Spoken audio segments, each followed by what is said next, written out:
Hey, boys and girls. So, speaking of people who don't have shitty intros that end abruptly, I was on Ember's stream last night. I don't know if anybody saw it, but it was way past my bedtime, and I think I did terrible. But we went over a couple of real good videos, and Ember is, and I would love a link to that, Scott. Oh, that was my job. Yeah. Did you ask me for that? No, I didn't, but I'm asking now. Okay. Well, then you can say it in a more pleasant way. I was there for the first half, and then I did my little thing last night. So please, You Scott, got it. would you You help got me? it. You Will got you it. help me? You got I it, need help, Speed. Scott. I need fucking help. Oh my god, do I need help? Oh, let's see. Anyway, so the thumbnail is about GrrMania, who has been is he Atheist of the Month on Rebecca's channel? But he's like Atheist Little Huggy Doll. And Kenny, or Ken, and I don't know. Do you know Kenny, the Christian Kenny? He was on Yes. Grr streams, and he pointed out that Grr is the kitty cat of atheists. Meow. He's a kitty cat. He's just so huggable, and he's so lovable for those theists. Does he have a furry tail? He must have a furry tail. So anyway, I thought I'd dedicate this stream to That Grr, is the best kept secret. He's got a furry tail. the kitty cat of atheists. Can creationism do science? I think we covered that, didn't we? Or wait a minute. Oh yeah, that was the one we did on Ember. Is that Icarus? Does that say Icarus? I think it does. I'm not sure. Something in Greek. Don't do Greek letters to me, boys and girls. I won't be able to pronounce your name, and I won't be sure you are who I think you are. But anyway. So, we got so much stuff. Now, Zach B. Hancock, he only has 1,000 subscribers. I thought he would have had 100,000 subscribers by now. I mean, he has a video called Explaining Evolution for Creationists, and it is, I think, the best video I've seen on evolution to date, ever. He gets into the first half where he explains to him how science works, and then the second half he starts explaining how evolution works, and he does a wonderful job. And I think everybody should watch this video. And the creationists, of course, won't get it. And he points that out halfway through. He says, if you haven't agreed with me so far, you're not going to get the rest of the video, so just forget it. Because if you don't understand how science works and what a theory really is, and how the theory of evolution really works, you're not going to get the rest of it. But anyway, so I wanted to point that out to everybody. It's pretty damn good. I wonder if I have a bookmark. I do have one bookmark. Let's see here. The conclusion of this portion of the video marks the halfway point. From here, we'll dive into the science, detailing evolutionary theory and how it's a robust explanation for the origin of biological diversity. Is it the only explanation? Nope. Obviously, accounts of creation abound from every religion on the planet, but it is the only scientific explanation.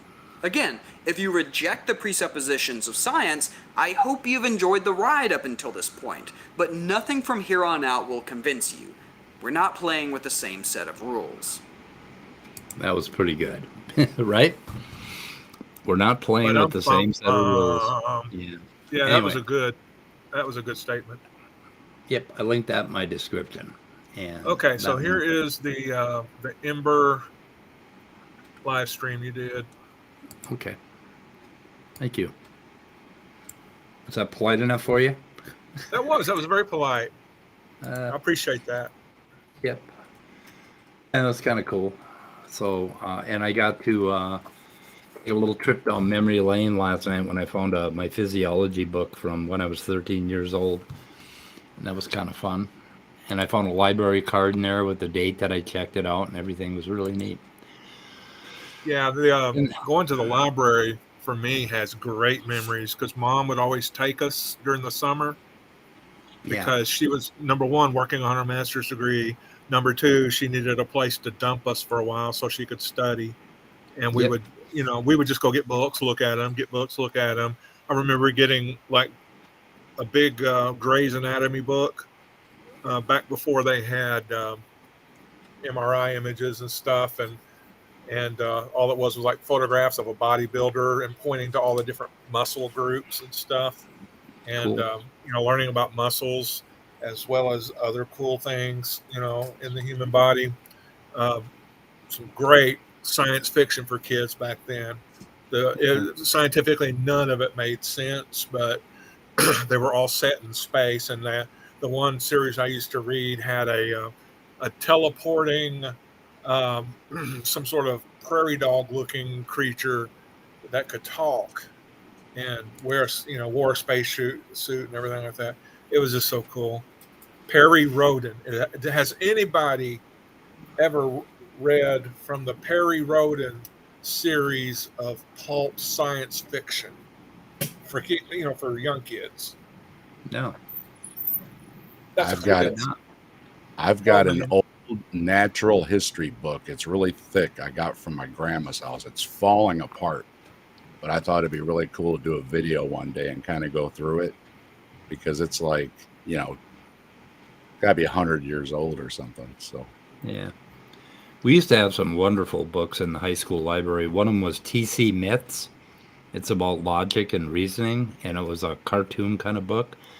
And it's really famous, and it's really old. And the other one, we had Flatland, which talked about the mathematics of being a one-dimensional or two-dimensional creature. And anyway, so our 10th grade Phi-Ed teacher sentenced me and my friend Mac to the school library for the rest of the year as punishment, which tells you that he did not know us at all. Because when it was library hour, we used to run up the steps. We loved it. So as punishment, he put us in the library, and it's like, oh, thank you. So we got to spend the instead of getting naked with a bunch of fucking idiot boys and getting all sweaty with them, we got to go to the library for an hour as punishment. I couldn't believe it. darn. Yeah, darn. Darn it. Not that. Yeah. I wanted to get naked with my classmates, No. The male members, right? Which I did not want to get naked with. It's fuck. Oh, they were so bad back then. They were so like we had a swimming pool in Mount Iron, Minnesota. All the schools on the Iron Range of Minnesota had their own swimming pools and huge football fields and gymnasiums because the mines would give them money to build all these incredible things. In fact, Hibbing was the only high school in America to have their own mainframe computer back then. And but they would make us swim naked. The boys, they'd make us swim naked because they said that the fibers from our suits would get in the drain and plug up the works, right? But the girls' suits, oddly enough, didn't do that. So I don't know.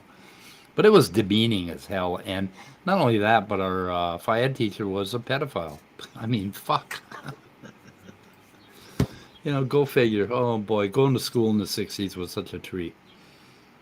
We knew how to run and dodge, basically, because of the amount of pedophilia that was in that fucking high school. I mean, we got really good at it.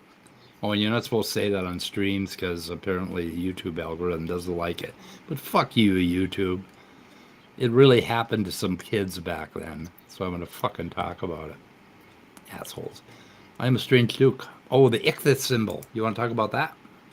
Yeah, go ahead and bring it Let me up. see if I can pull it up for you. Let me put it in my description first. You know about the ichthys symbol, Dave? I don't. I didn't. Doesn't sound familiar. Okay, wiki. I asked Scott a question. He explained it to me, and then I forgot. Oh, Okay, the ichthus symbol is just a fish, and it may have lettering in it. I don't know if it originally did or not, but ichthus in the Greek language of the New Testament times was an acronym, or I called it an acrostic, and apparently that word isn't in vogue Used anymore. So anymore? it's an acronym, and it stands for Jesus Christ, God's Son, Savior, or maybe Jesus Christ, Son of God, Savior. And if you take the first Greek letter of each of those words from the Greek, then it spells out an acronym. Jesus with an iota, Christos with a chi, theta with a th sound for God, Theus, um, Hueos with that U look and the upsilon letter, and then the some sort of ending. I can't remember what letter that is. Is it a sigma or is it a? But anyway, the S sound for Savior. Put them all together. That says Sigma. truth. So in order to let other people know, and I guess this was some sort of what you would call coding today. Yeah, secret code. Yeah, in order to let other people know you were a Christian, and because you didn't want to be too oppressed by other religions and stuff, you would wear that fish symbol, which Right. would indicate that you are a believer, and you're safe territory probably for talking about your faith. And there it is on somebody's dash. Yeah, Yeah. Oh, I didn't but know this. it stands for Jesus Christ, God's Son, Savior. Yep. Good. We are informed. Okay, moving on. Basically what happened was during that conversation with Ember, he said, I don't know about that Jesus fish or something like that. And I was thinking, well, I told you before, but Speed is a very curious guy, and he loads his brain with so much information that I can't blame anybody, especially someone like him, from forgetting about something in a Greek letter, in an acrostic. That so I forgave him, and You like explained any it to me good humanist would a year do, ago. don't punish, teach, and so that's what I did. Well, thank you for that, Scott. Anyway, I'm going to invite Grr because maybe Hey, he the can more get you it. know. Yeah, because Grr, maybe he can explain why he's such a suck up. I don't know. Anyway, okay. So we have a video here by Owen Morgan, and he goes through and he talks about the 10 stages of basically a genocide, or I forget how he explains it. Maybe we'll go down to the beginning and let him explain it first, and then I've linked it in the chat so we can watch it. But it's pretty and for the interesting. good of society, and especially for the good of the poor people who have fallen prey to this confusion. Transgenderism must be eradicated from public life entirely. Eradicated. So this is Michael Knowles. If you're unfamiliar, he is one of the Daily Wire hosts. He seems to boost his level of notoriety, his level of fame, by saying really inflammatory stuff. Matt Walsh, another Daily Wire host, says the same inflammatory things, has the same tactic. It's popular to attack the trans community at the moment, so that's who they're attacking. But rest assured, the trans community was not their first target. These people targeted tons and tons and tons of different people before settling on the trans movement, because that's what gained eyeballs the most. Now, the reason that I play this clip, I mean, it's a little bit older. It came out March 2023. The reason I play it is because there's this list called the 10 Stages of Genocide that's been written up, and published by the Holocaust Museum, I believe. The Holocaust Memorial Day Trust is who it is, actually. So I wanted to go through the 10 stages and just kind of talk about it. What can we expect from a genocide? For the record, this is like the Holocaust is by no stretch of the imagination the only instance of a genocide in even recent human history. Yeah, he talks about Rwanda, and he goes through all 10 items, and there's a bunch of places in here where he has these talking heads talking.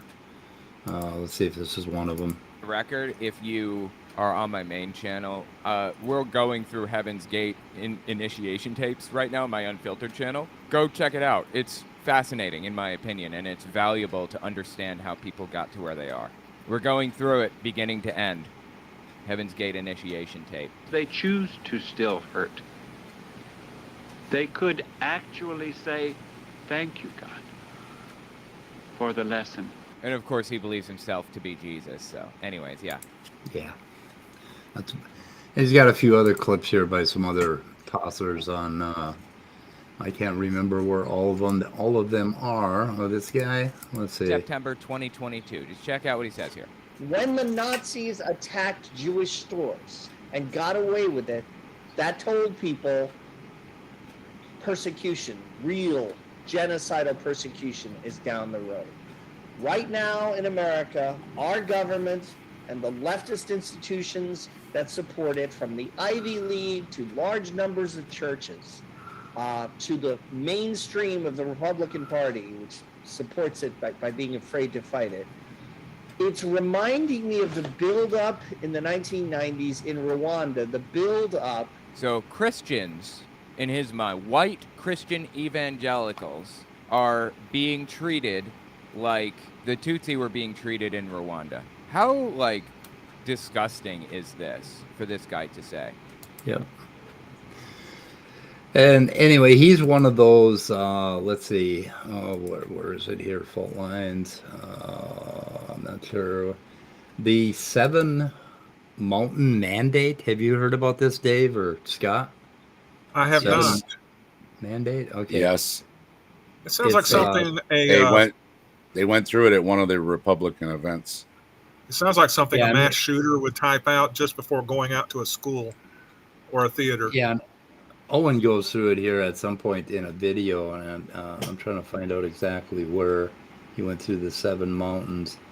But they check them off. Oh, where the heck is it?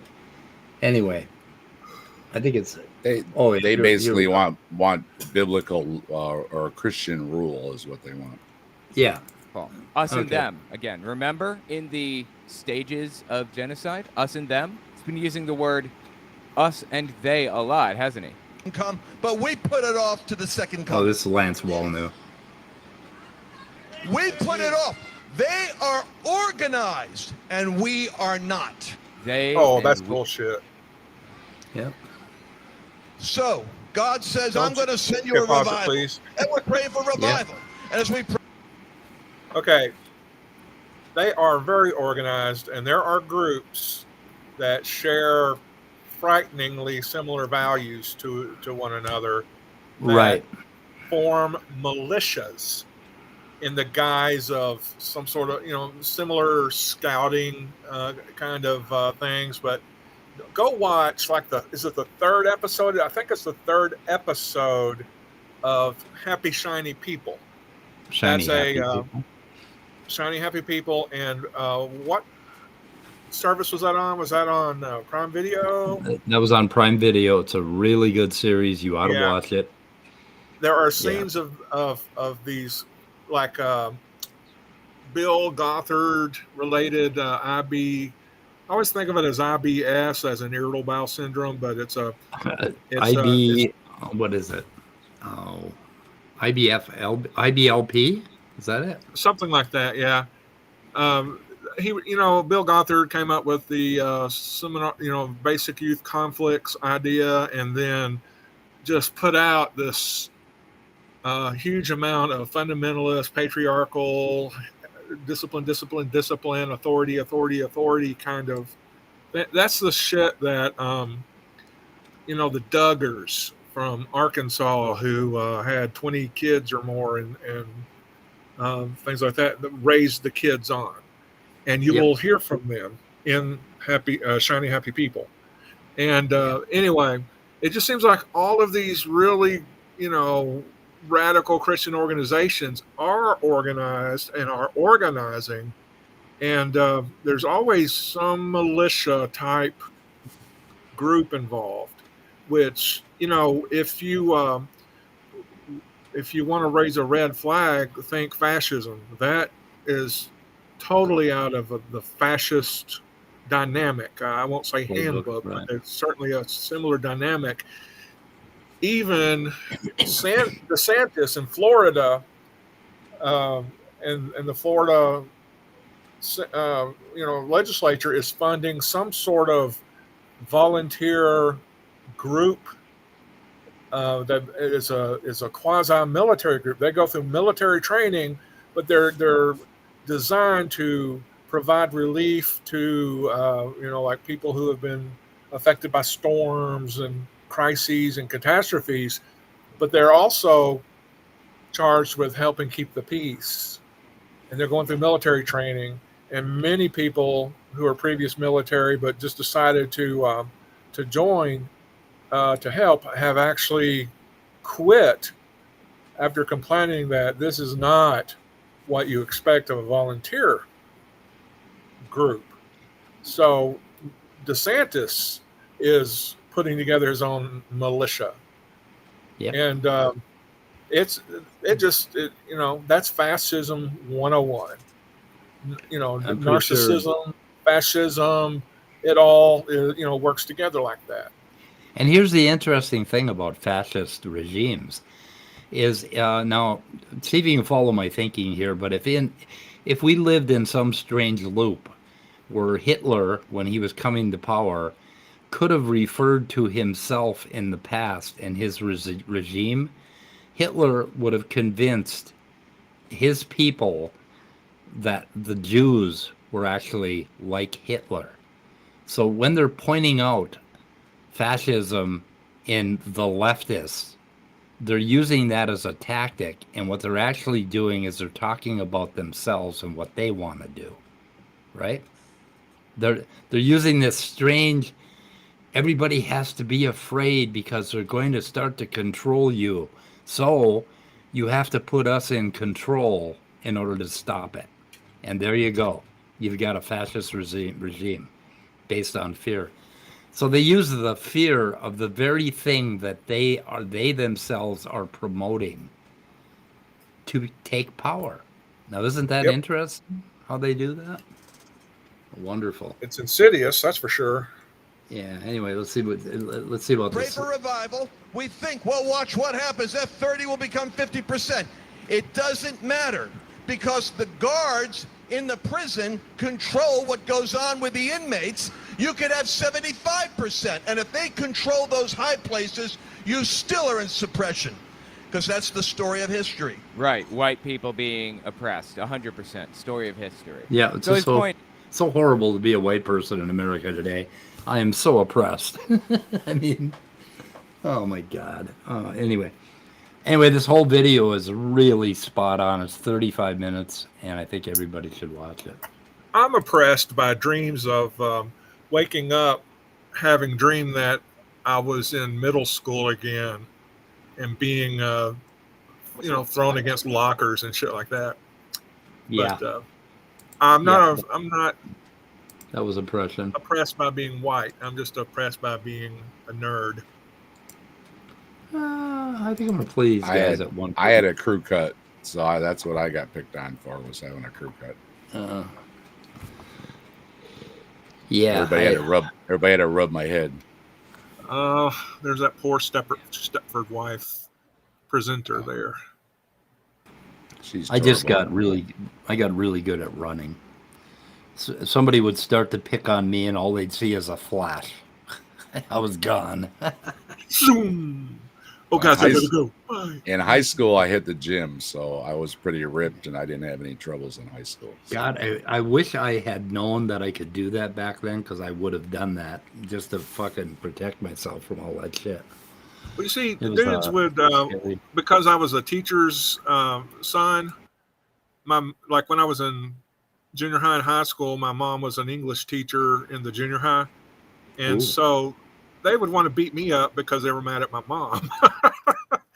And I had this, I don't know where. The sins of the mother. Yeah, and I never really resented mom for that, but I resented that she so put ideas of fascism in, not fascism, I'm sorry, pacifism in my head, like not explicitly to be a fascist, but don't ever let me catch you fighting in school. And so I would avoid fighting, but I would not avoid looking my opponent or the person trying to fuck me up in the eye, because I just wouldn't do that. I would talk to the guy. I would try to come up with funny comebacks or whatever, which they were never funny.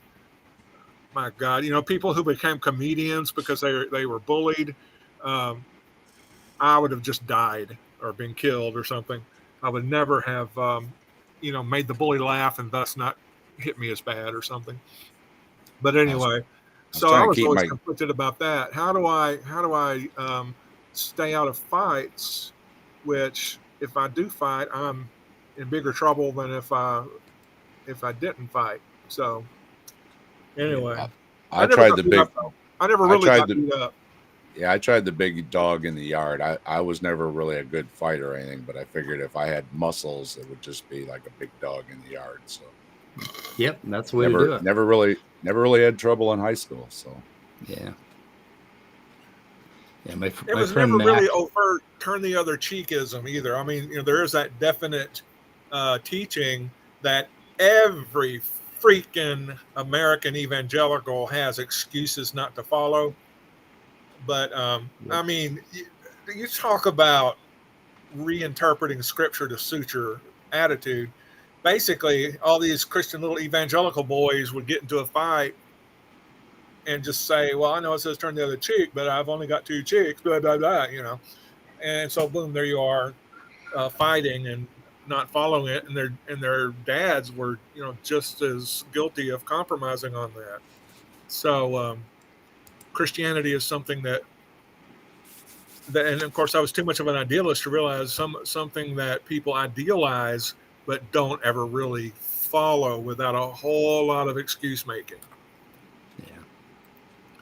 Well, I tried to put my camera on, but I've got sunlight coming right through here, and it keeps blocking out part of my head. So I might throw mine on a little later here, but let's see. Okay, summer camp has been ruined. Summer camp is over for children. So when I was up north, I drove by this summer camp. I think I mentioned it's Esquagama, Camp Esquagama.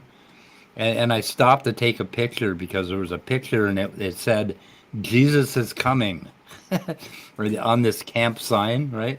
And this whole camp is like a Bible camp.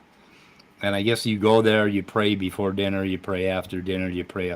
Anyway, I just got this brilliant idea after listening to Ken Ham go on about how camp has been ruined. My great nieces, Kaylin and Angel, were both just got home from camp and they both had the greatest time. But I'm going to ask them if they were indoctrinated to become trans, because apparently that's what Ken Ham thinks is going on in camp. So you want to listen to this? Boys and girls? Sure. I'm ready. Okay. I'm braced against the desk. 23. Hi, I'm Ken Ham, and I'm with Patricia Engler and Dr. Tim Chafee, and today we're discussing children's summer camps because they can no longer be trusted. Nope. And we're going to talk about that in addition to other news stories. Let's start with the summer camps. They embrace gender theory, trans inclusion, critical race theory. What is going on here? Patricia, you want to start? Well, sure. So this isn't just a handful of summer camps. This article is talking about how the American Camp Association, which covers over 10,000 camps all across the United States, is really getting deep into this indoctrination of young people these days, targeting them with all the types of things that Ken Ham was just talking about. Now, notice this is from the Daily Wire. There. So what were some other examples of things they're trying to teach? Yeah, so this one talked about a lot of the inclusivity of gender and all of these different things that we're hearing about in the news. So whether it comes to teaching the trans identity kind of stuff and pushing that, it's not just the one organization with 10,000 camps. There were several different organizations that are being talked about. So this covers a huge amount of the summer camps that are out there. Some of them talked about how they wouldn't, they would use whatever pronouns the kid wanted, regardless of what the parent said, that they would not tell you whether or not the cabin mom or cabin dad, what gender they were, what biological they were. So you could have biological male being the cabin mom of the girl's cabin. Okay, right there. That's what they're doing. That's the fear they want to instill in every parent, right? That there's some pervert dressed up as a woman that's going to go get your little girl. Did you hear it? I mean, yes. That's the tactic. That's why. Yeah, it doesn't have to be true. All they have to do is say it. Say right. The fear, and people will adopt the fear, whether or not it's reality based. Well, it's from the Daily Wire. It's not true because everybody there is just dirty rotten. Yeah, here's the article about it in the Daily Wire, and they support it by giving you a link to, I think it was this. Any adults have fond memory? Okay, no, that's the Ken Ham thing. In the middle of this, Ken Ham tries to sell these books. Why did God make me a girl and why did God make me a boy? No, and so I bought them. But when I got to the end of the order, I found out that you can get the bundle for $14.99, but for regular shipping they want to charge me $8, so it cost me about $23. But then if you want to get it overnight, they charge you $99.43 or $91.43 for overnight delivery. I did not opt for that. But I mean, what scumbags charge you $91 for next day delivery? Well, Holy Ken has to get up in the middle of the night and drive to the warehouse, and Oh yeah. Okay. Anyway, it's odd that they think they can find a biblical reason for somebody to be grateful that they are a girl or a woman, when in fact one of the in the Jesus Day and a few years before, I think the Jewish people were saying prayers like, "Thank you, God, for not making me a dog or a woman." Right. So anyway, if you follow their links, you'll end up going down this path, and you'll find this Chris Rees, and his mission is focused on creating equitable spaces for campers of all backgrounds and develop comprehensive training materials that make training an impactful and supporting experience. So anyway, he does training for camps, and that's kind of what's going on here.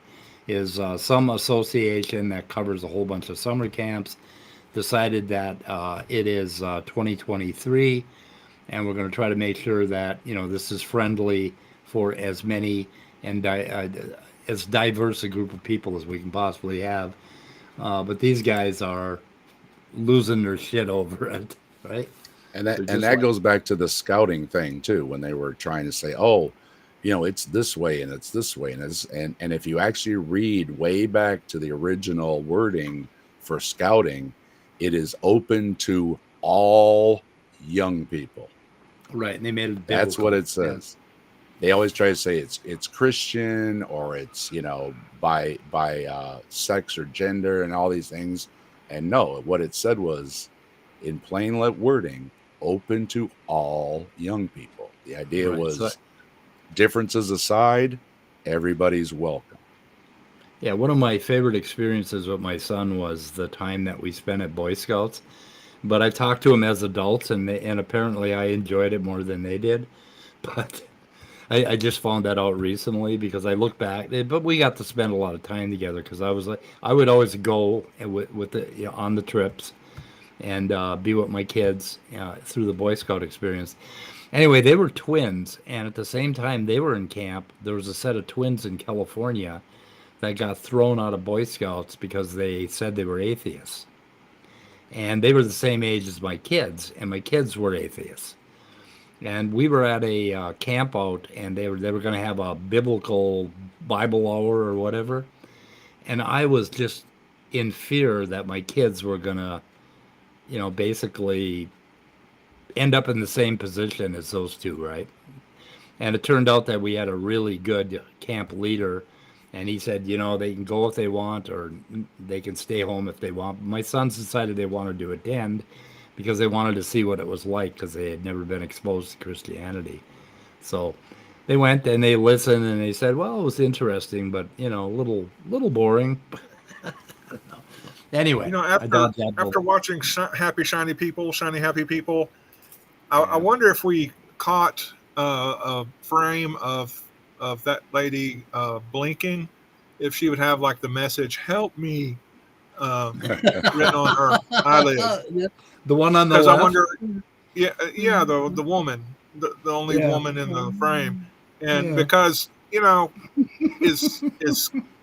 is Ken harassing her? Is Big Baldy there, roll on head? Is he, secretly footsying with her under the desk? Yeah, right. Or is she secretly in love with Ken Ham? I don't know. Because he's an authority figure. I just gotta say, I had lots of fun in scouting because my parents were involved. They were den leaders and everything. They were creative. We always did a lot of fun projects.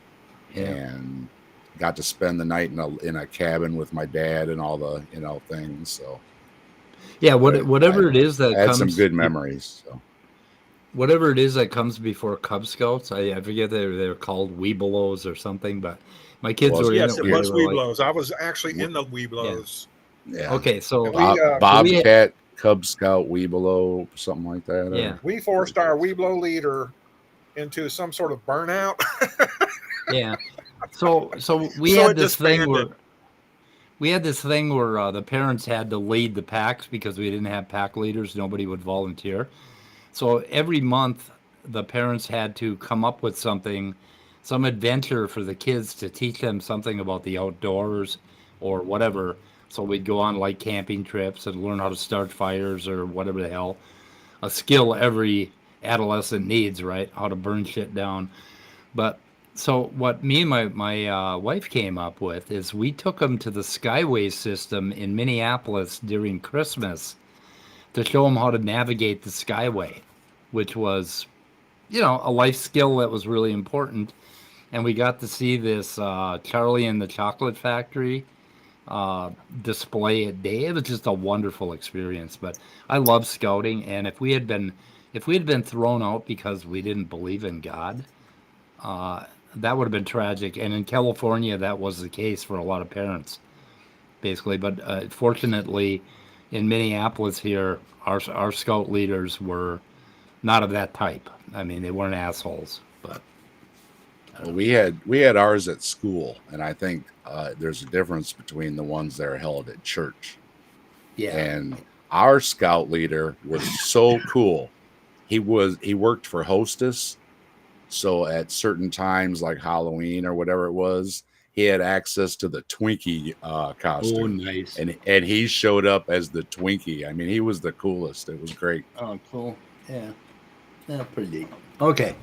Let's hear what these people have to say about this problem. And I have my trophy from the Pinewood Derby, too. I got a second place. Oh, yeah. Oh, really? I remember the Pinewood Derby.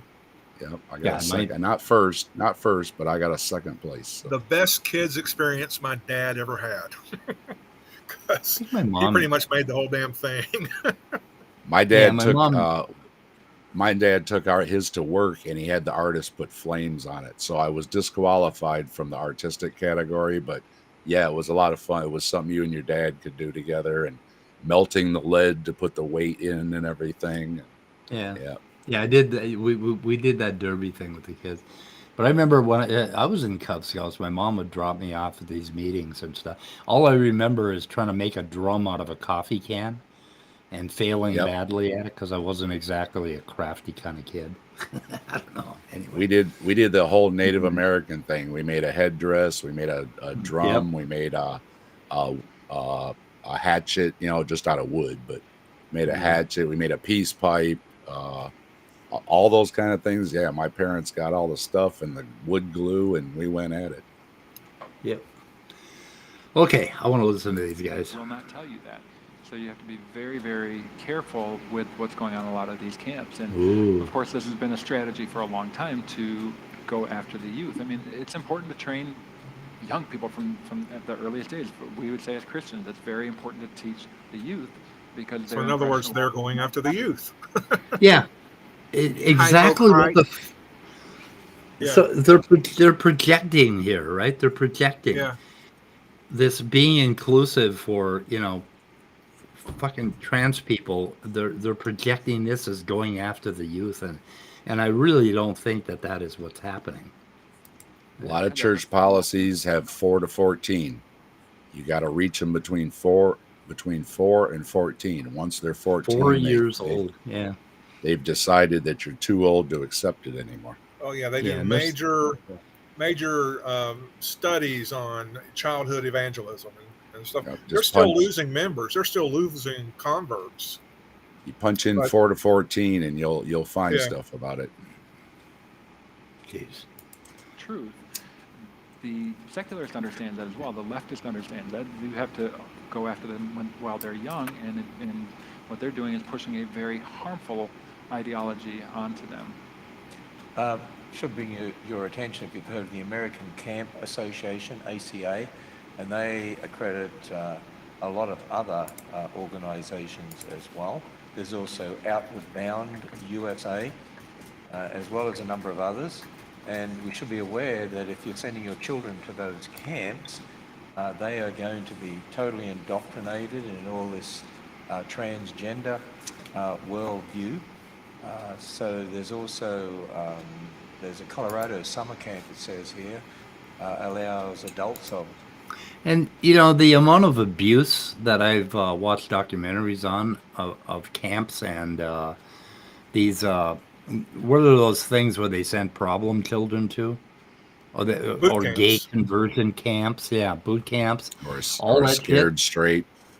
Yeah, they've all been Bible-led. And I'm telling you, I would like to have an organization like the ACA, American Camp Association, American Camp Association, to oversee them, which is what they do.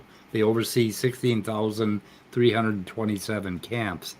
And these guys are losing their shit because they decided to make sure that they were accommodating the trans issue, right?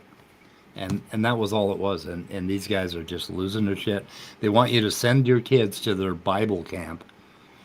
And all of these guys believe spare the riot rod, spoil the child, right? I'd love to send my kid to one of those camps. The opposite sex who identify as transgender to room in the same cabins as the campers, as which Tim was just talking about there. And I can barely hear him. Really? Yeah, he is a little weak. He's a little quiet. He's a little quiet. Well, let me turn me up.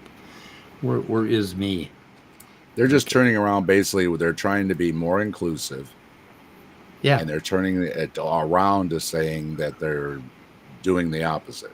It's just and he's reading from the Daily Wire. He's not reading from what they're saying. Yeah. So they never go to the source and find out. So anyway, I want to do a little bit of work and try to find out what they are saying, because it's like marriage equality. What difference does it make to your marriage if somebody else can get married? None whatsoever. But they say it does. They're taking away my marriage because they let somebody else get married. It's like, how does that work exactly? I don't know, but that's what they think. But the people in the audience are sitting there nodding and going, "Yeah," and it's like, how does that make sense to you? You're shitting on my marriage because you're just redefining marriage and redefining love and couples. Oh my God. Yeah. If their child will be rooming with an adult of the opposite sex. In fact, there's a number of see if the closed captions work. This news article that you've already got it on. They don't tell parents what's going to be happening, and they're not going to tell parents about what they're going to be taught. So really, what it is this left-wing ideology that's taken over a lot of these organizations. Okay, pause for a second. When you indoctrinate your children, they believe. Okay, he said just now they're not going to tell the parents about what they're being taught. I think that's a projection. Yeah, I think that's not true at these all. Christian camps, or the camps that he endorses, keep what's actually being taught from parents. The parents assume it's great, awesome biblical stuff, but it's, this radicalized bullshit. So, well, in this day and age, I can't imagine any place that wouldn't welcome the parents to come in, look around. Right, You know what I mean? And I'll bet, and I'm not going to bet, but I still feel strongly it's a greater than 70-30 chance that you can go to these websites, click on a link, and see what the curriculum is. Right. And if they don't show you the curriculum, I'll bet you they can put you in contact, like through an email, with somebody who would get it to you. I'll bet these people are open about it. Yeah, what camp doesn't have pamphlets and, all that kind of stuff? They got to, they're promoting themselves, so they have, advertising materials, what have you. Now, there may be, smaller camps, less well invested in camps that are shitty and run shitty, but that's a management issue. I bet if you look for a well-managed camp, you're gonna get those things in advance, so that if it's not, number one, if the curriculum isn't a good match for your child, you won't waste your time sending them there. And number two, if you're worried about corruption or whatever, you would be able to see what they're going to teach. There's a beautiful camp just up here in Michigan. I used to make deliveries there, and then I found out that's where my son was going to go with this, the schools, how they do the camp thing, 5th grade or whatever it is.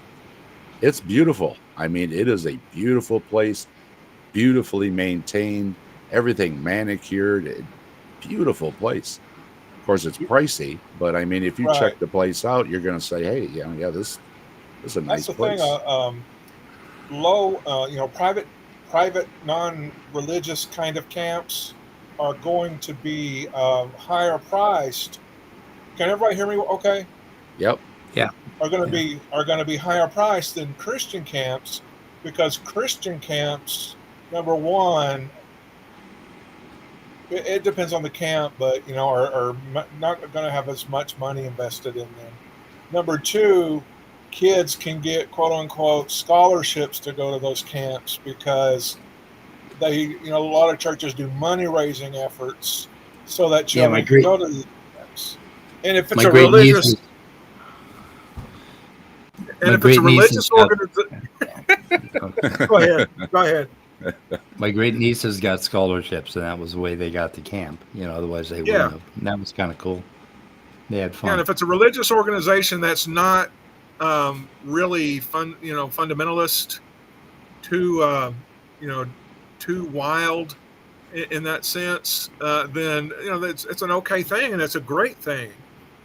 I know this one person who, growing up, and it was probably less than 2 miles from my house as the crow flies, had a very abusive mother and just a bad home life. And what she would do during the school year was go to various church functions to get away from that. And church camps are a great way for abused children to get away from abusive situations, although unknowingly they could be, you could be putting them in just another abusive situation. The more fundamentalist you get, the more abusive it's going to get. So anyway, the ACA has this article, Summer Camp for All, Serving the Needs of Trans Campers. And that's what it's about. That's what they're talking about. They're not talking about teaching your kids about being transgender. They're talking about what happens if a trans kid goes to camp. And basically, they're trying to look out for kids. and they talk about gender diverse people. And I think he has a little bit of thing. In an ideal world, you will know prior to campers' arrival about their gender identity. However, sharing this information prior to camp will not always be the case. They want to give guidelines, and basically these guys try to.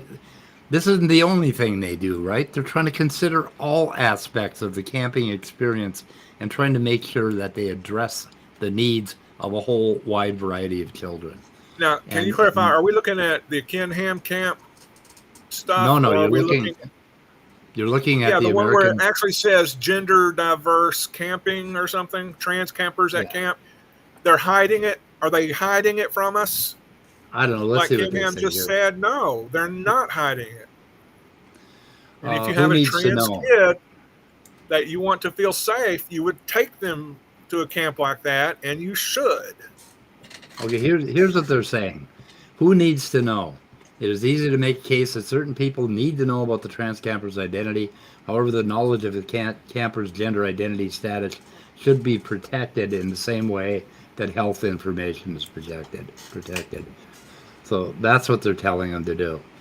And that's what they mean by hiding it. Like, oh, we're hiding it. It's like, no, they're not going to fucking advertise it, okay? Addressing the needs of the camp staff. Now, two areas related to staff need to be addressed. First, related to the needs of staff members who have a trans identity. Just, let's see. Let's read this thing here. Can anybody read it? Just as cisgender people may have a desire to work. I don't have my reading glasses with me. Okay. It's a little blurry. Small, yeah. Directors are cautioned against making an unfavorable hiring decision for a person who is otherwise qualified based on gender, and that's kind of like a law in this country, isn't it? Let's see. I had assigned Just wait a while. oversee. Supreme Court will overturn it.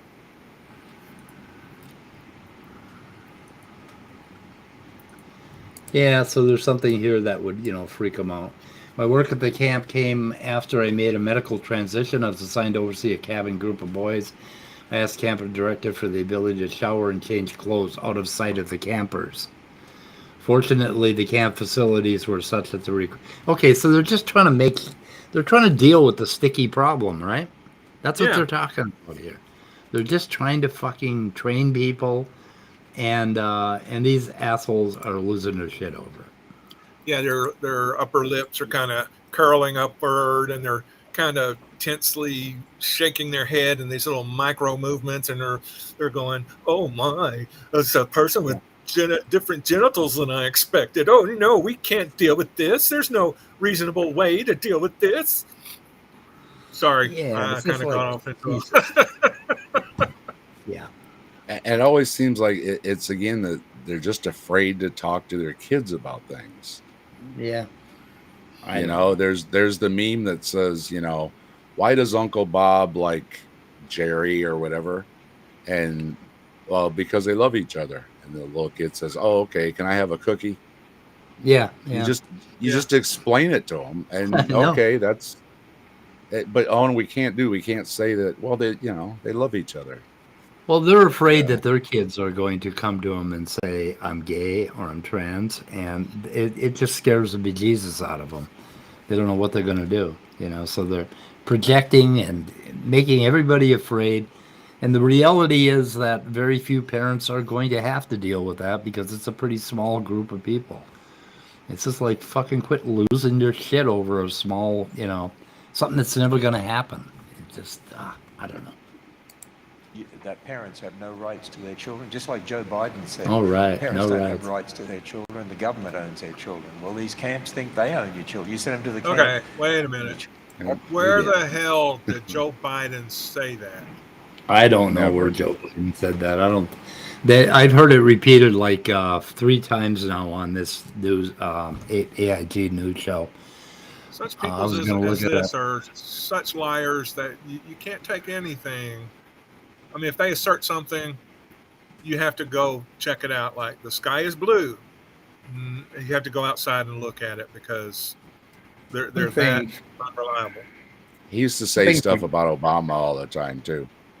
Yeah, one thing for goddamn sure is the government protects your children from you. That will happen if you abuse your children.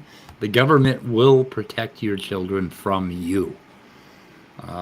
He doesn't like that they shut down gay conversion, religiously led quote camps, unquote. Oh, let's see. Who knows what's best for kids? Biden, Democrats don't think it's parents. Okay.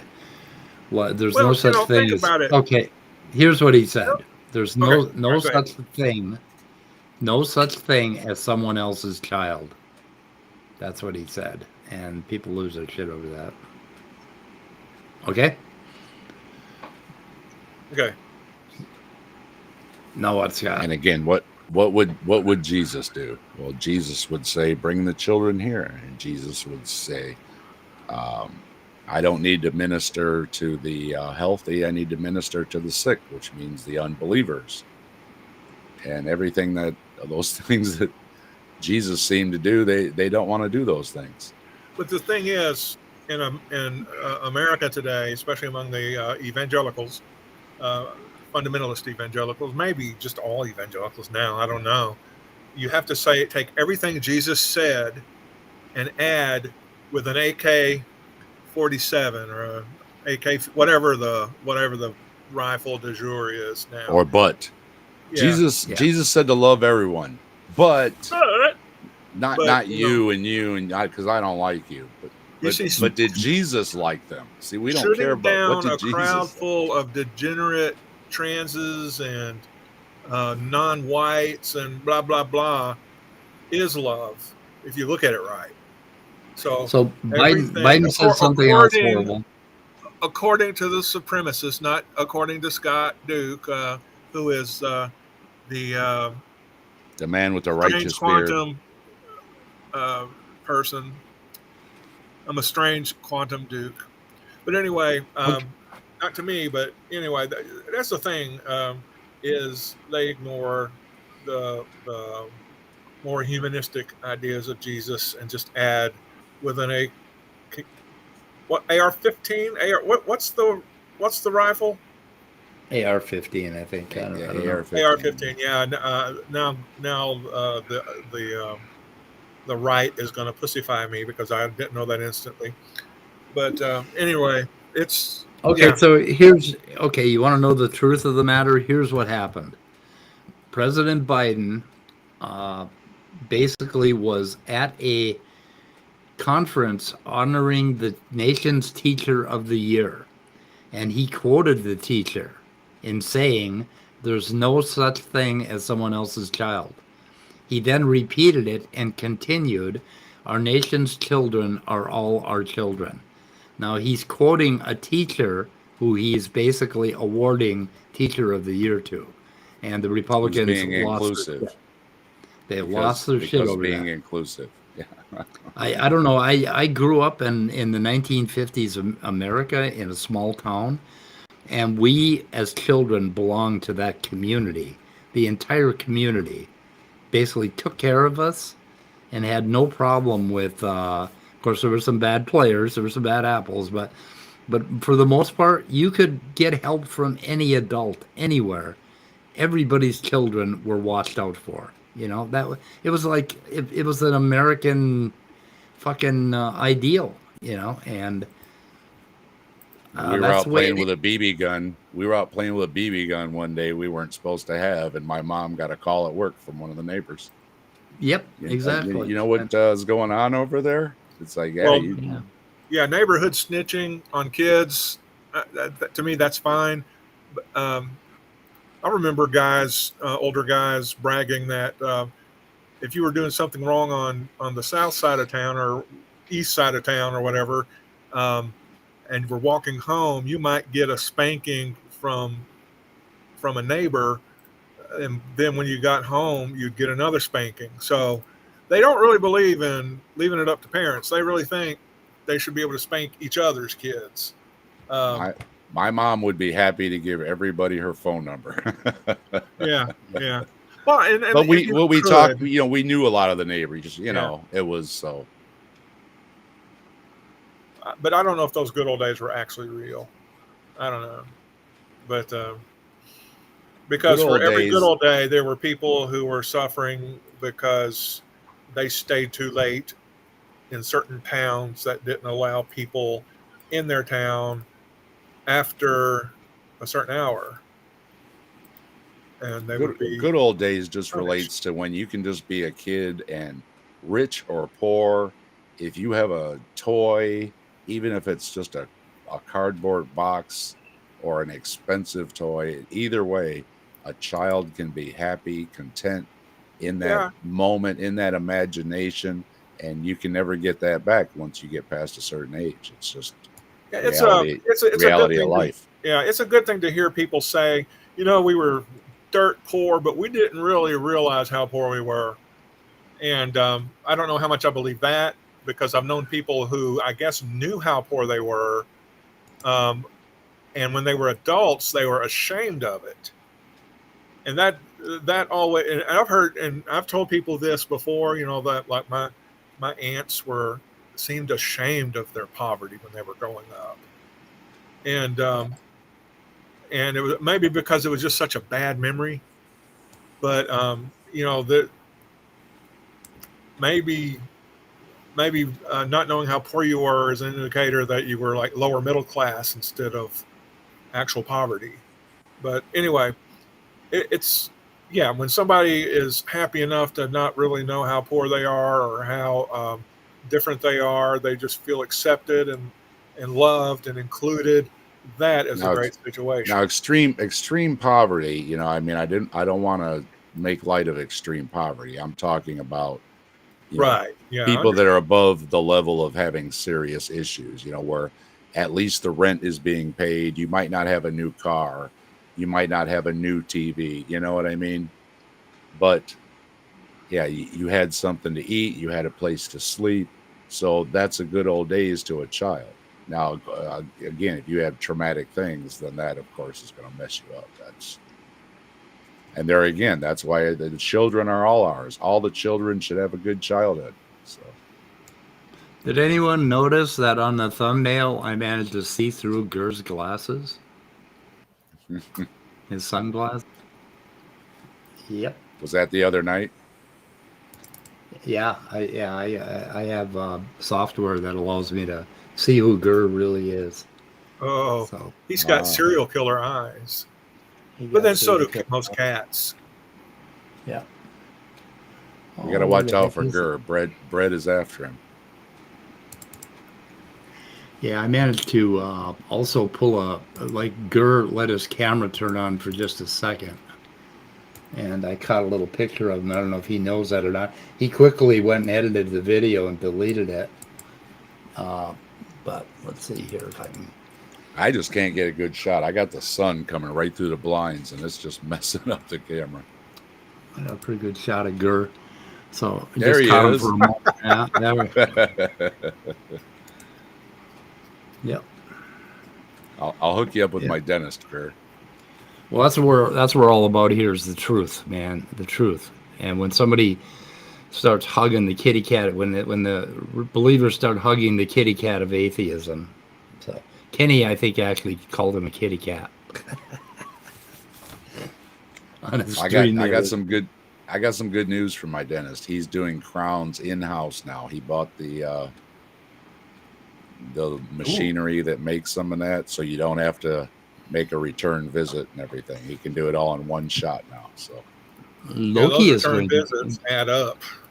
Loki's going to the dentist, except they're going to drive a huge 28-foot van into our yard. Come and nuke Loki, bring him out, do his teeth, take care of a cyst that he's got in his leg, and drag him back in. Isn't that kind of cool? They drive a surgery van right to your yeah. yard. Yeah. A friend of mine he's got several animals, one of the guys from high school, and yeah, they right to the house and did all their things and everything right there. Yeah, that was pretty neat. Yep. Loki ain't gonna like it anyway because we have to catch him, we have to stick a needle in him and nuke him, and he's gonna be speaking of, pissed. one of the guys on Facebook, he's an animal lover, and he's helped a lot of strays and rehomes, and he's a good guy with animals. Anyway, he's got a big old tortoise and he has to give it shots. Ooh. And he's got to pin the leg in and get in between the, you know, the scales, everything. He says it's like going through a cow's hide and everything. And it's like, Yeah. man, this guy is just, he's just too awesome, you know, doing, helping out that tortoise. And he's just, there's good guys out there. There's good guys out there. Yeah. Hey, Speed, I think I'm going to have to go. I got to prepare for my kid and his wife to come over. Yep, I got to go soon too. Yeah. Anyway, or if I can quickly mention those two links that I put out there. Yeah, go ahead. Okay, if you can pull it up, there's that one by the Trek Planner. I don't know. Oh, it's Sal. It's Sal. He's doing a thing. Yeah. Anyway, he's doing a thing. He's waving his hands because he has the silver bullet over. I don't know where they are. I don't know. Well, it's in private chat, the Trek Planner.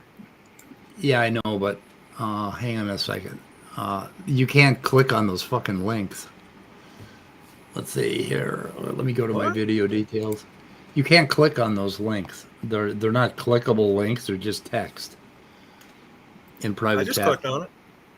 Oh, really? And it pulled it up? Yeah, in private chat, yeah. Oh, let me try that. Where the hell is private chat? Oh, there it is. Now, I did right-click on it just because I didn't want it to overwrite the stream. Oh, okay. Oh, hell, you can. There was a time when I couldn't. It must have been a badly done link. Okay. Even though he posted. Go ahead.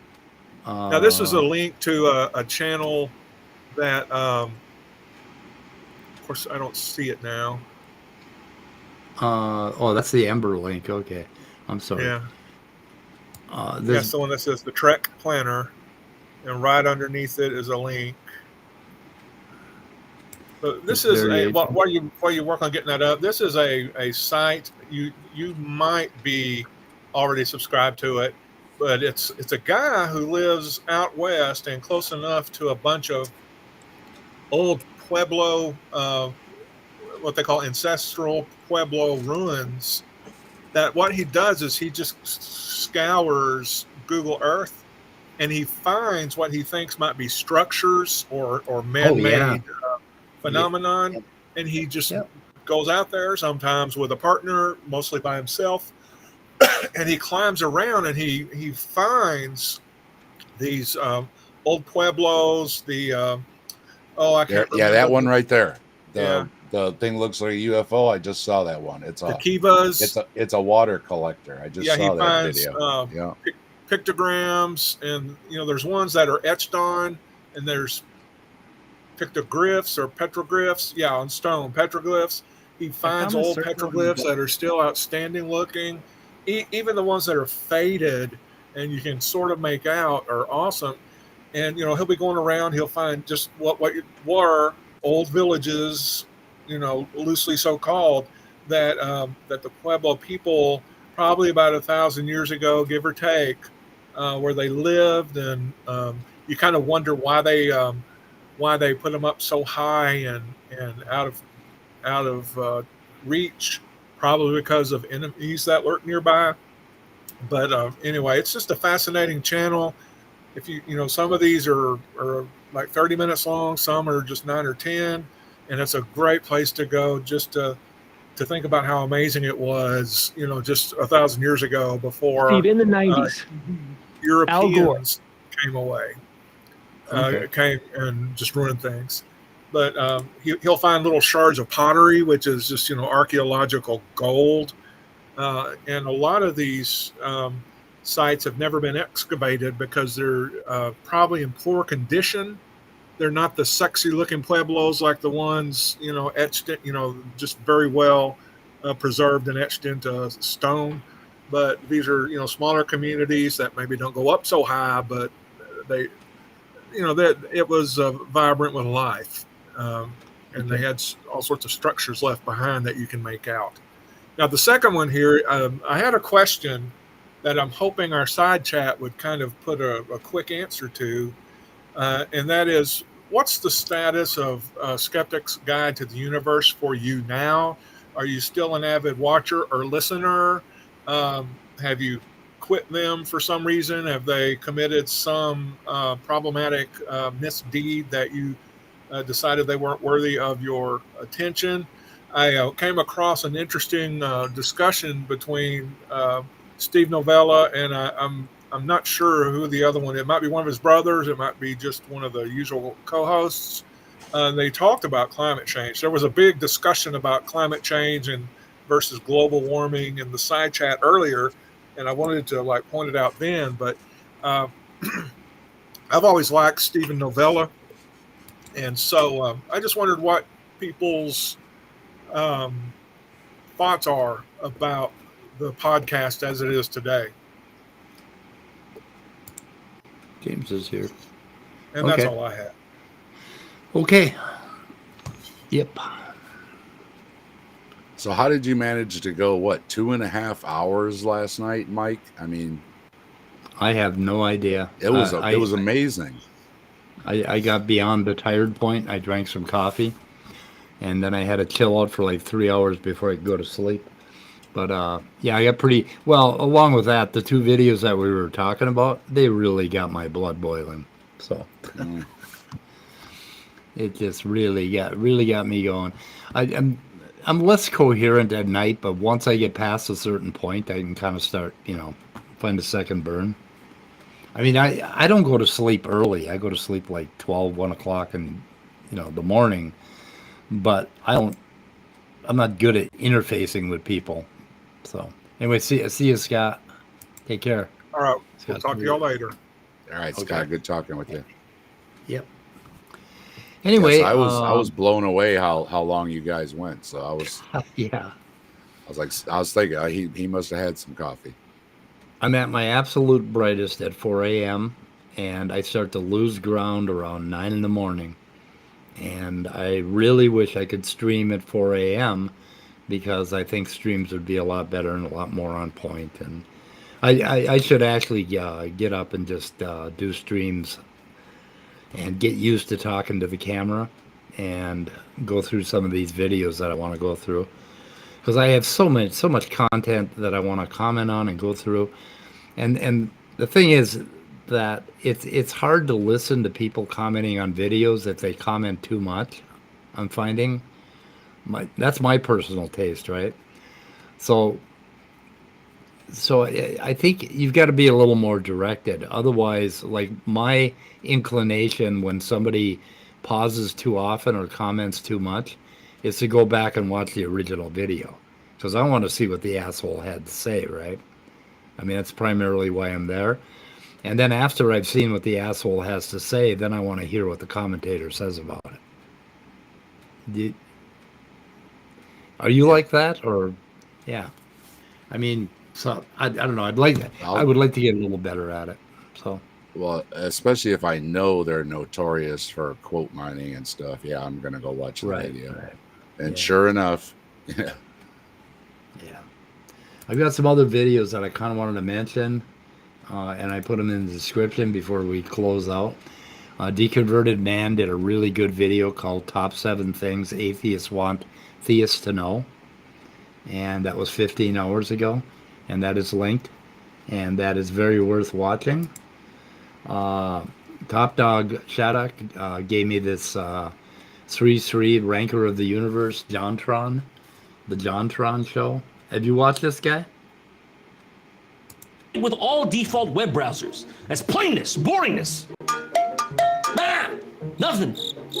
Listen, when it comes to my digital browsing, I need something with a little more oomph, okay? Something in between Rocky Road and Baby God. That's paid it's even promotion. compatible with all your favorite Chrome extensions. Easy. Okay, that's paid promotion. What is this? I don't know what's going on right now. What is he playing? Oh, I got the sound off. Inspiring. I definitely could have said that better myself. Okay, wait a minute. The great Hungarian composer. But anyways, today I think I may have found the list to rule them all. That's right, this one's coming to you straight from internationally beloved yogic guru Sri Sri Ravi Shankar. Now, if you aren't familiar with him, he's basically like a popular spiritual teacher who goes around dropping mystical wisdom such as this. What makes you sad and upset? If you are sad and upset, I too get upset and sad. That's a good question, yeah.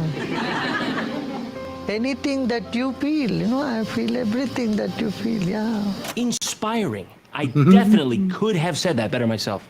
Now, coming from a less storied source, I might scoff, but seeing the many accolades that this man has collected over his lifetime and the sizes of the audience he pulls, there's no way I'm not going to take notice. Indeed, when I saw these unseen beings can give fame, talent, wealth, and power drop in my sub box, I had no choice but to stop what I was doing immediately and click.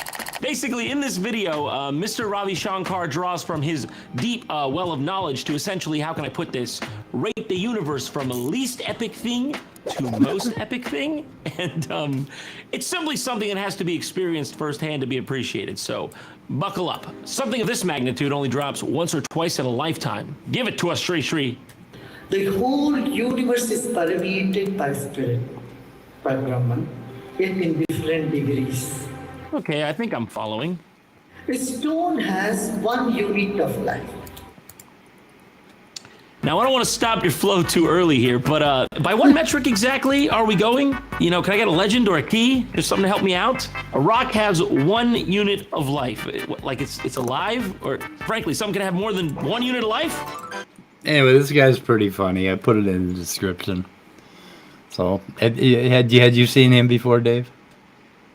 Nope, that's new to me. Yeah, JonTron. He does he has some pretty hilarious videos. He's awesome. So, what else did I have here? Okay, we got the 7 Mountain Mandate and Dominionism explained. I'll put that in the description. Yeah, I got the sun coming. So look at that. The sun is just perfectly wrong for this time of day. Oh yeah, so screwing up your filter. Is that? Yeah, it's making everything in the background come through. Yeah. And half of my head. But hello, everybody. I was going to get into Cel Cordova and his protein orchard. He mentioned me. I'm backwards too. How did you yeah. reverse me? You reversed. Is it reversed on Restream? There is a setting, and let me see if I can find it. How the fuck do you find? I don't know. Who knows? I'm not sure. I suppose it's in settings. Let me see here. Automatically share screen, show product links, okay, audio, video.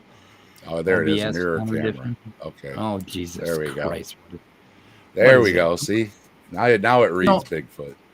Yeah, and I had to set that before, and it keeps changing things back on me. I'm getting a little pissed at Restream for that.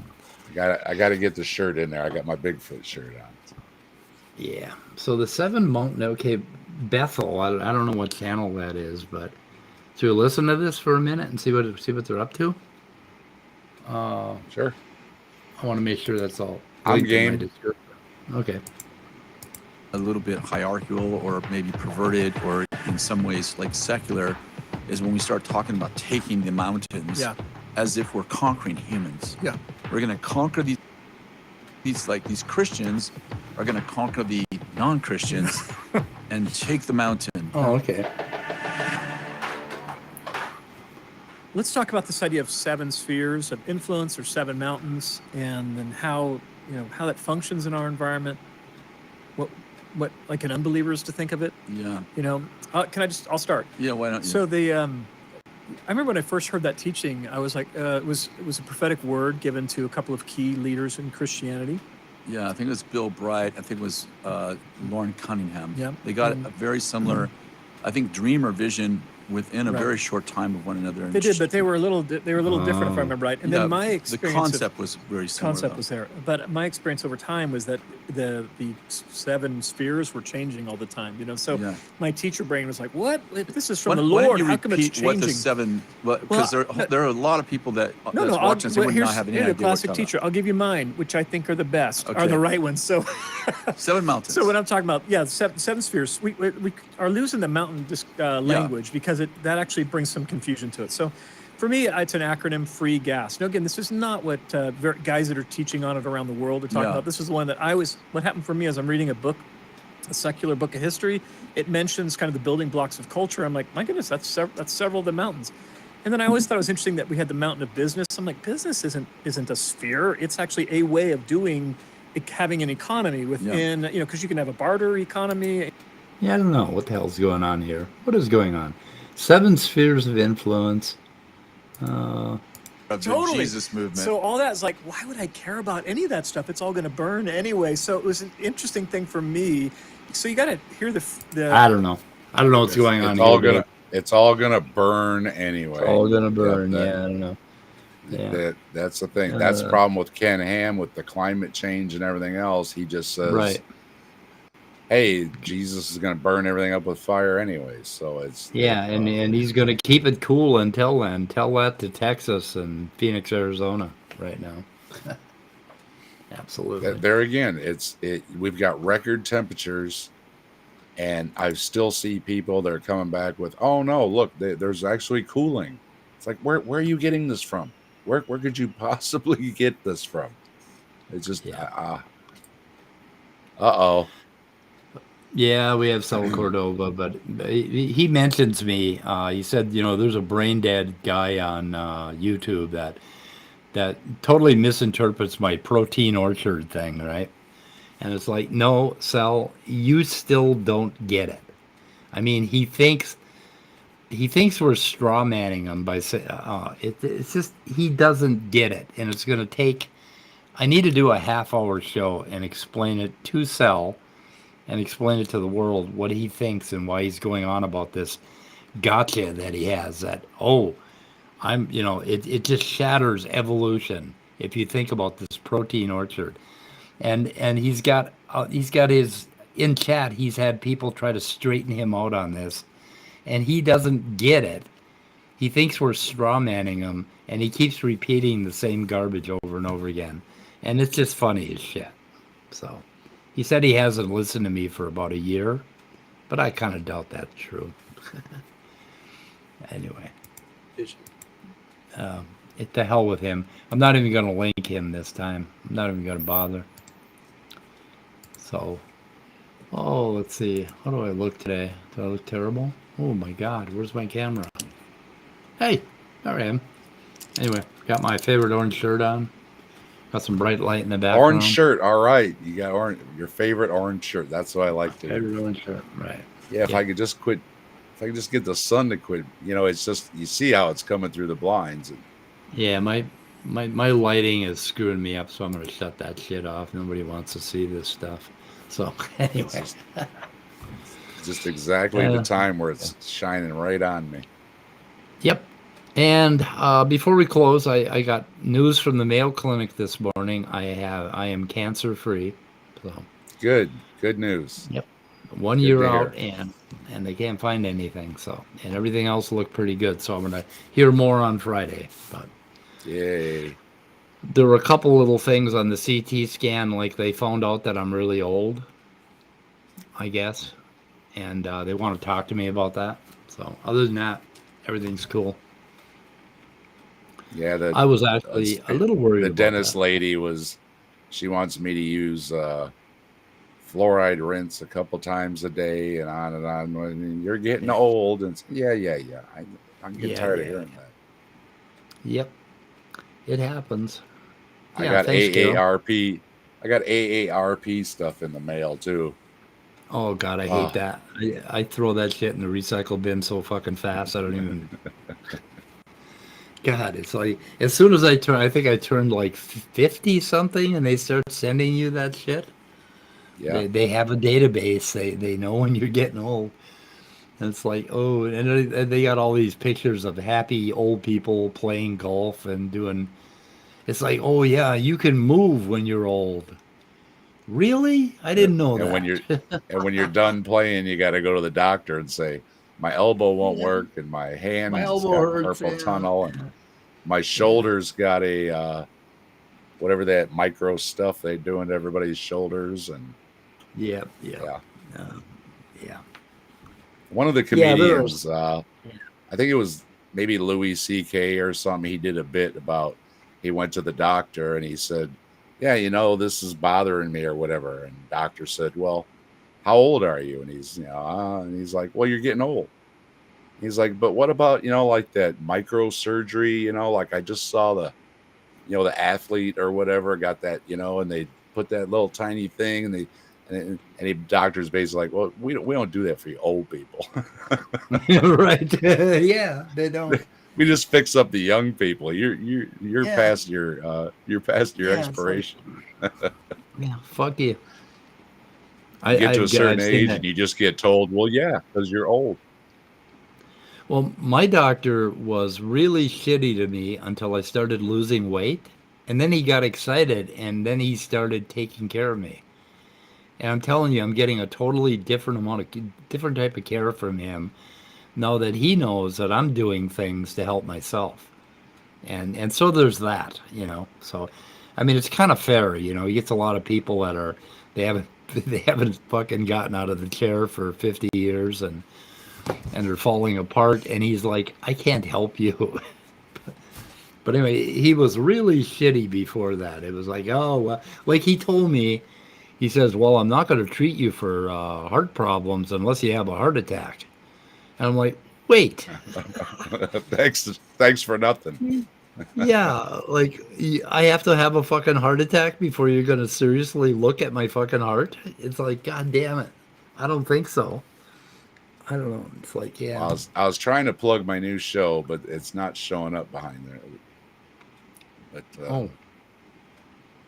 I hope everybody's going and checking out the new Grassman Chronicles because yes, Trees and I had a great time doing it on Sunday. It was a great episode. So yep.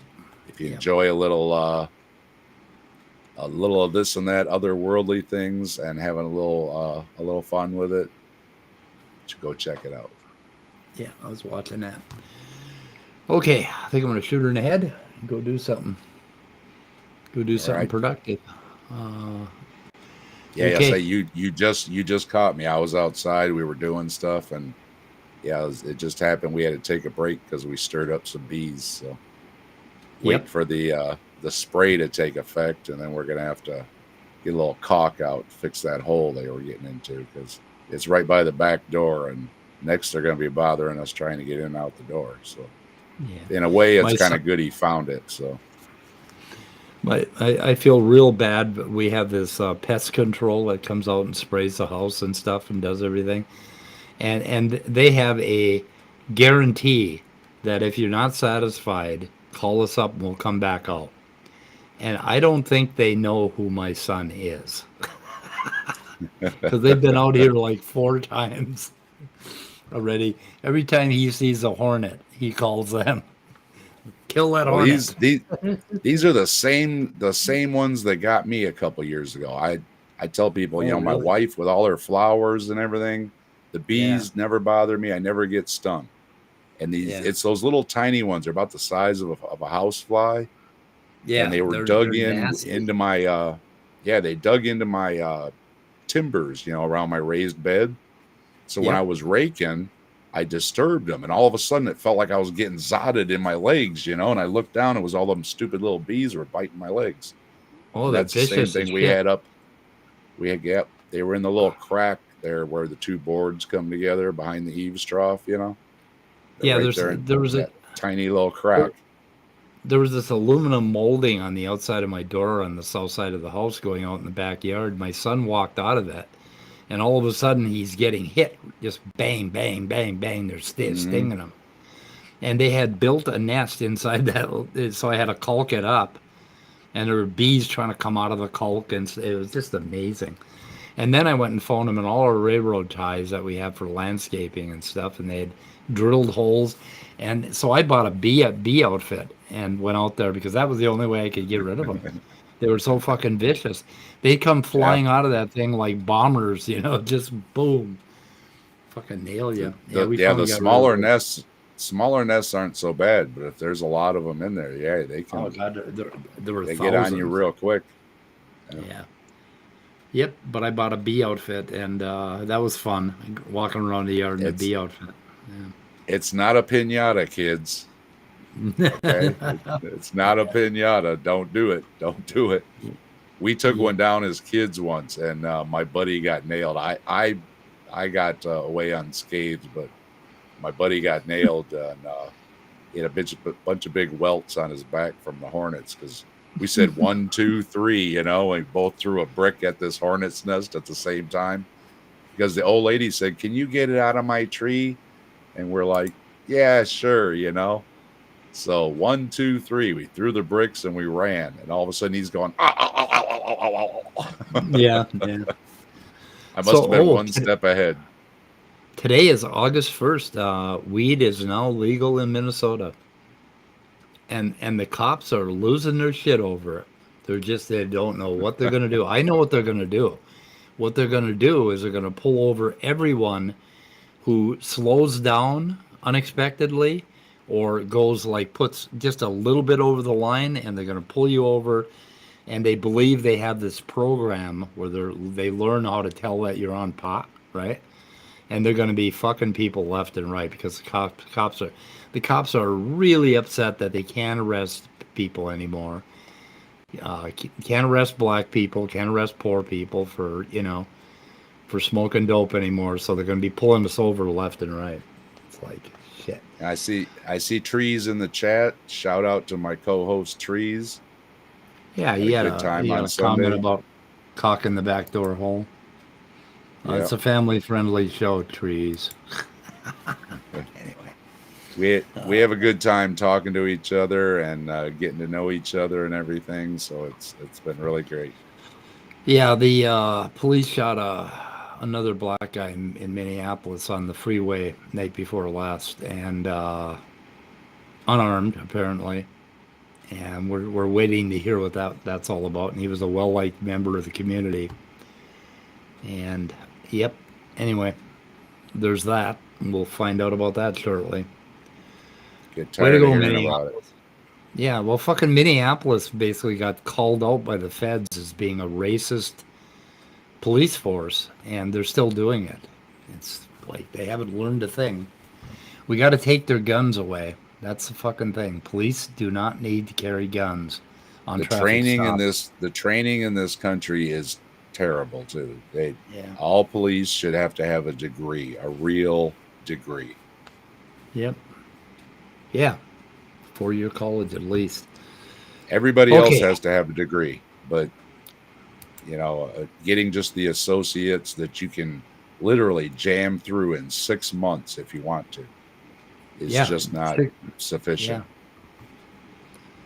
It's pretty bad. But anyway, I did watch as much as I could last night. Then I had my little show, but I didn't want to overrun you, and I wanted to see a little bit.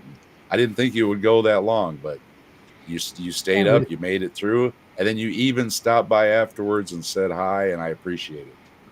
Yep, and then I hit my chair. Okay, we're shooting in the head. Goodbye, cruel world. Bye, everybody.